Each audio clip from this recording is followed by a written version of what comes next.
ជំរាបសួរបងប្អូនចាថ្ងៃនេះបានបុកកំពឹស7ខ្ចីចាគ្រឿងផ្សំរបស់យើងថ្ងៃនេះគឺមានប្រហុកអាំងមានខ្ទឹមសខ្ទឹមក្រហមចាជាមួយនឹងម្ទេសគឺយើងអាំងគ្រឿងទាំងអស់នឹងចូលគ្នាចាហើយចំណែកកំពឹសហើយនឹង7ខ្ចីហ្នឹងគឺខ្ញុំប្រើបរិមាណ3ខាំចាកំពឹស3ខាំ7ខ្ចី3ខាំ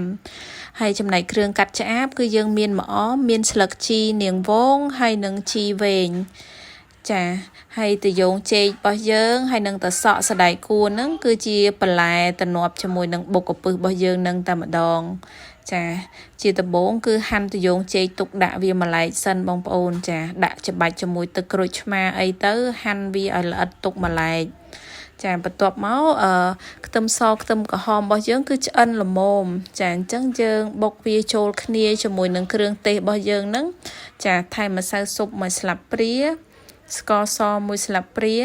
ហើយជាមួយនឹងអំបិលហ្នឹងកន្លះស្លាបព្រាចាស្លាបព្រាកាហ្វេបងប្អូន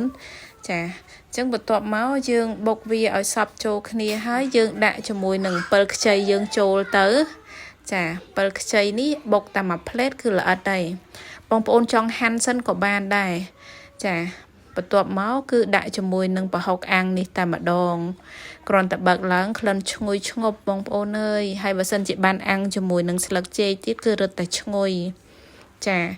ហើយម្ទេសវិញហ្នឹងគឺបើសិនជាដាក់រឹតតែហឹររឹតតែឆ្ងាញ់ប្រភេទគ្រឿងបុកណាបងប្អូន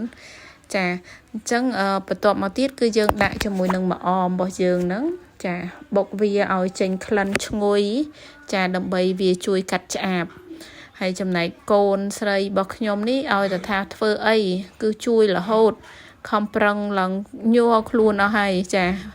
បានប្រើឲ្យធ្វើចឹងទៀតគឺសប្បាយចិត្តតែម្ដងអញ្ចឹងបន្ទាប់មកបងប្អូនដាក់ជាមួយស្លឹកជីចូលទៅចាបុកកំពឹស7ខ្ចីនេះបើសិនជាយើងធ្វើគ្រឿងទុកដាក់រួចរាល់អស់ហើយគឺលឿនមែនតែនចា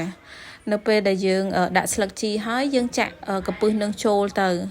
ចាកំឡុងពេលដែលយើងកំពុងធ្វើគ្រឿងដតីហ្នឹងបងប្អូនកុំភ្លេចយកកំពឹសដែលយើងទិញមកហើយលាងសម្អាតស្អាតហើយហ្នឹងរក្សាទុកក្នុងទូទឹកកកជៀសវាងការអន់សាច់ណាបងប្អូនចាហើយនៅពេលដែលយើងទិញយកមកប្រើគឺជ្រើសរើសយកកំពឹសណារាងស្រស់បន្តិចកុំយកណារាងសចាញ៉ាំអត់ឆ្ងាញ់ទេ